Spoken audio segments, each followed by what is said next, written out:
Have you ever felt it? That nagging sense deep inside, even when you're doing all the right things? You're striving, you're pushing, you're ticking off the boxes on your self-improvement checklist, maybe even engaging in acts of service or spiritual practices.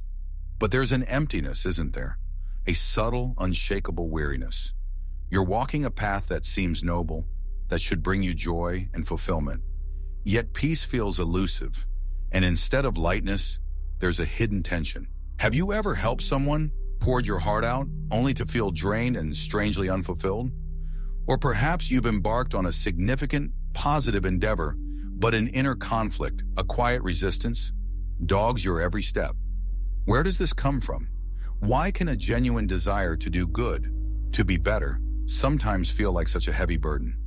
We live in a culture that shouts from the rooftops, achieve, succeed, be more, do more. We're conditioned to set ambitious goals, to chase them relentlessly, to perform actions that are deemed good, valuable, perhaps even divine, or spiritually aligned.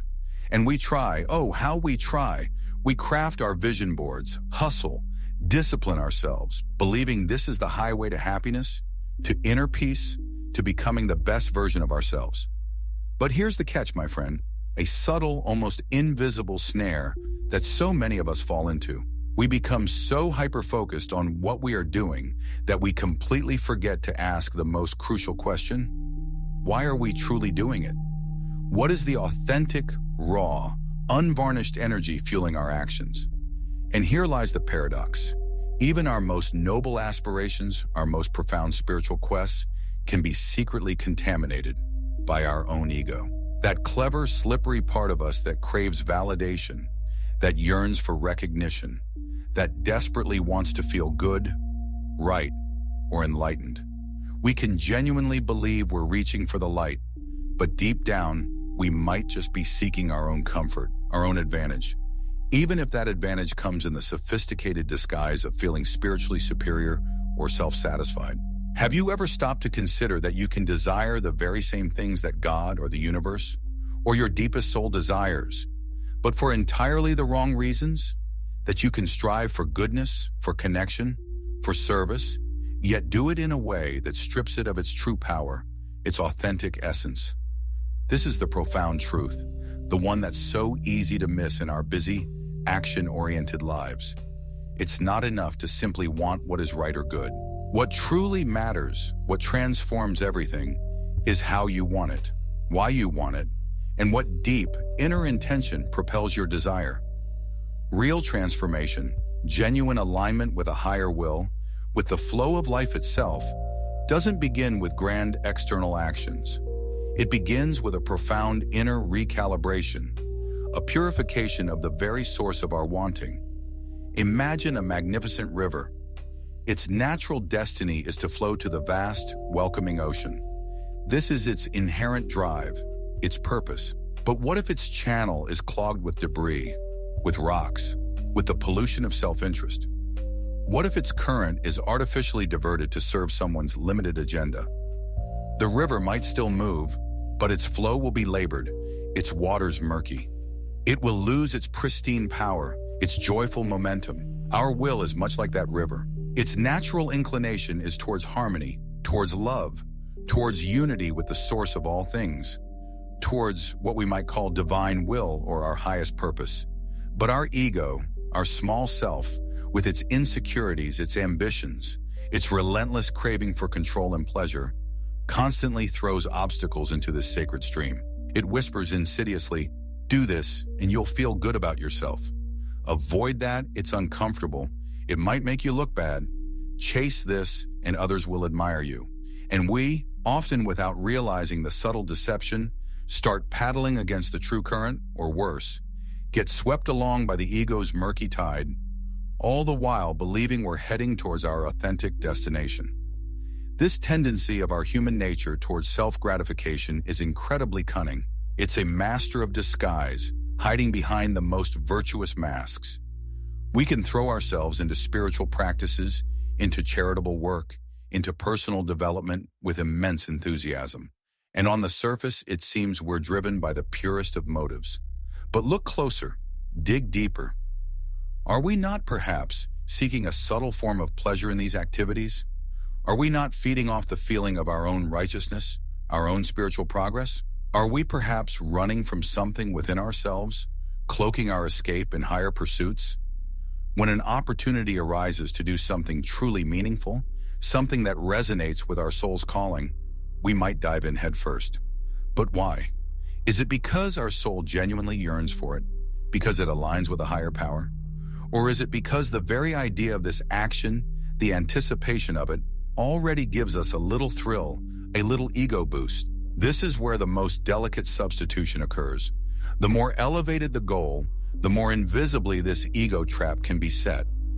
Therefore, it's not enough to simply declare, "I want what God wants," or "I want to follow my destiny."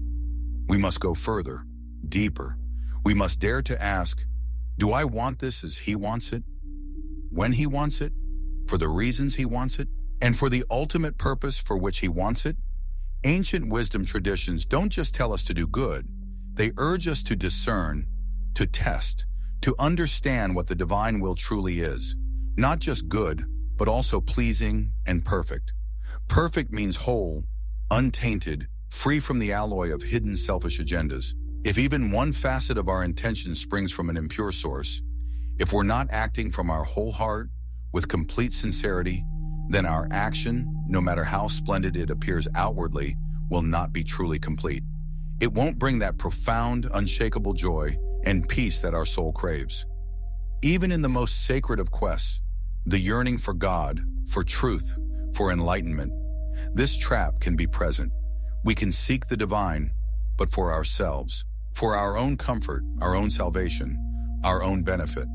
But true love, authentic service, is when we seek the divine for its own sake. When we strive to please that higher power, not because we fear punishment or crave reward, but simply because it is worthy of all our love, all our being. When the divine becomes not a means to our ends, but the end itself, the alpha and the omega of our every thought, our every breath. So how do we break free from this invisible web of self-centeredness? How do we train our will to seek not its own agenda, but what is true, pure, and divinely aligned? How do we recalibrate our inner compass so that it always points to the North Star of authentic service and pure intention? This journey requires practice, unwavering awareness, and the courage to peer into the most hidden corners of our psyche. But it is absolutely possible.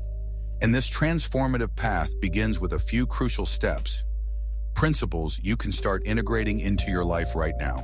Here are 4 foundational steps, 4 guiding principles that will help you retune your will and begin to live from a space of pure, unadulterated intention. The very first step is what I call the sacred pause and elevation of mind. When an opportunity for action arises, something that seems good, right, or perhaps when you feel an urge to avoid something because it appears negative or challenging, don't rush. Don't immediately jump to act or react. Stop. Take a conscious breath in and a slow breath out. And before your will inclines in one direction or another, lift your mind, your consciousness, to the highest. Ask yourself, what is the true will of the source in this situation? Does it truly want me to do this? In this way, at this time? With this particular feeling? Try to see the situation from a higher vantage point, not from the limited perspective of your small I, but from the expansive view of infinity. Imagine you're offered a new job. It looks fantastic on paper. More money, a more prestigious title. Your ego instantly screams, yes, this is success. But take that sacred pause. Elevate your mind. Ask, is this truly my path? Does this align with my deepest calling, my soul's purpose? Will this genuinely serve my growth and the greater good in the most optimal way? Or is it merely a chase for external validation, for a fleeting sense of importance? Only when you feel an inner confirmation, an inner knowing that arises not from fear or greed, but from the quiet voice of wisdom, only then allow your will to assent. And do it not for the money or the status, but as an offering, as a way to express the divine spark within you, to serve something larger than yourself. Similarly, if you're trying to break a harmful habit, don't just do it out of fear or self-loathing. First, connect with the understanding that the divine will for you is freedom, health, wholeness, and vitality. Then your act of abstaining becomes not a struggle, but a liberation, an action performed out of love for your true self and for the source of life. The second principle is the art of discerning your true motive. This flows directly from the first step. After the pause comes the moment for radical self-honesty. Ask yourself, what is really driving me right now? Is it fear? A desire to please others? Pride? A need for control? Or is it a genuine, unselfish impulse of love, service, or a desire for harmony, welling up from the depths of your being? This isn't always easy because, as we've said, our ego is a master illusionist. It can dress up the most self-serving desires in the robes of piety and altruism.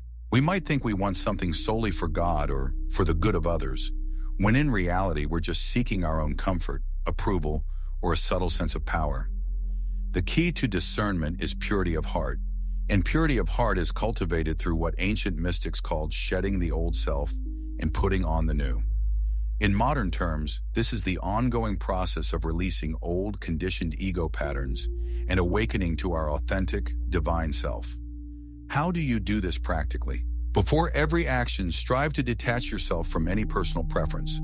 Don't will to do or not to do something until you feel an inner nudge, an impetus that comes not from your I want or I don't want, but from a quiet, clear knowing. This is right. This aligns with the flow. Yes, this is what love would do. How do you sense this inner impulse? Sometimes it comes as a clear inner knowing, a flash of insight. Other times it's a profound sense of peace and rightness that settles over you when you contemplate a certain course of action. It can also manifest as subtle energies in the body, a feeling of warmth, lightness, expansion, or it might come as what we call inspiration, a surge of divine joy, an inexplicable sense of awe or love that arises spontaneously, not by our own volition. Wise spiritual guides have often advised, pray earnestly, asking for clarity and light, then listen deeply. In what direction does your heart, now unburdened by egoic desires, gently lean? Follow that, but always be mindful. It's also wise to check these inner promptings against the wisdom of trusted mentors, sacred teachings, or those who have walked this path before you, to ensure you're not mistaking your own refined desires for true guidance. The third step is the continuous renewal of intention. This is especially vital for endeavors that are long-term. Your career, your relationships, your spiritual journey, raising a family. It's not enough to set a pure intention once at the beginning and then forget about it. Our self-love, our ego, is sneaky. Over time, it can subtly hijack our original, clear purpose. What began as heartfelt service can devolve into mere habit, performed mechanically, or it can become a source of hidden pride, or even a way to avoid facing other, more challenging aspects of our lives. Therefore, it's crucial to regularly, perhaps daily, or even several times a day, consciously return to your core intention. Ask yourself, why am I doing this right now in this moment? Where is my energy truly directed? Am I still serving the highest, or has my ego quietly taken back the reins? Great spiritual masters have emphasized, moment by moment, pay attention to the inclination of your will, lest without knowing it, you rob yourself of true merit. It's like tuning a musical instrument. If you don't do it regularly, it will inevitably start to produce discordant notes. Think about it. Have you ever started something with immense enthusiasm and a pure heart, only to find after a while that it has become a source of frustration if things don't go your way? If someone obstructs your path, if obstacles arise, do you find yourself becoming agitated, resentful, perhaps even blaming God or the universe? This is a sure sign that your intention has become clouded. You've become attached to the activity itself, to its outcome, to the pleasure or self-validation it was giving you, and you've lost sight of the original, sacred purpose, to simply be a clear channel for divine will. One who acts from a pure intention to please the source, however, remains calm and content, regardless of the task at hand, whether it's grand and visible or small and unseen. Because their joy isn't in the task itself, but in the act of aligning with the beloved's will. They accept success and failure, praise and criticism with equanimity, knowing that what truly matters is their inner fidelity to the source.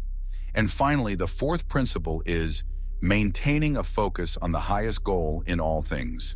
Strive in all your actions, thoughts, and feelings to see the ultimate purpose, union with the divine, service to it, the expression of its love, wisdom, and compassion in the world. Even if your motives aren't yet perfectly pure, for instance, if you're doing something good partly to avoid negative consequences or to gain future rewards, you can still redirect this.